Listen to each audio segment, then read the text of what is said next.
یک جوان 21 ساله ساکن جماعت جمتیپه نوع رودکی با گمان سوء قصد به آدمکشی دستگیر شده است.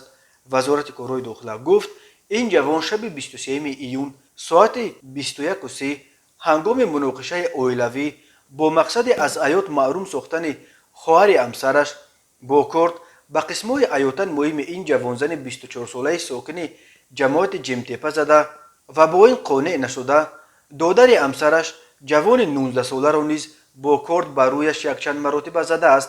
در نتیجه هر دو خواهر عروس و دادر عروس این جوان جراحت‌های وزنی جسمانی برداشته در بیمارخانه بستری گردیدند. به این جوان اکنون از 8 تا 12 سال زندان تهدید میکند.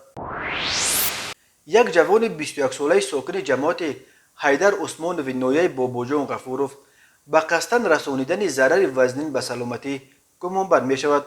بنا به اطلاع وزارت کارهای داخله او روز 22 ایون ساعت 14 در زمین‌های خواجگی دهقانی به نام ارون خوجایف با همدیهای 23 سالش جنجال کرده همراه پدر 46 سالش آن جوان را با کلن لطوکوب نموده جوان بر علاوه با دست به عضوهای بدن جبر دیده زده جراحت‌های وزنین جسمانی رسانیده است. به ضد او بر اساس قسم یکم ماده 110 کودکس جنایتی تاجیکستان پرونده گشودند.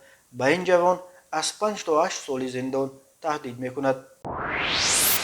ساکن 47 ساله ساکن جماعت دیوات نوگلیم اسفره با گمان دزدی دستگیر شد. به اطلاع مقامات او روز 18 ایون ساعت 2:50 وارد خانه یک زن 61 ساله ساکن اسفره شده از آنجا جواهرات گوناگون طلایی را به مبلغ 114,500 تومان دزدیده از جای حادثه غیب زده است. اوید به این حادثه بر اساس قسم دوم ماده 244 پرونده گشودند. به ساکن نوگلیم بر اساس این بند قانون از 2 تا 5 سال زندان تهدید میکند.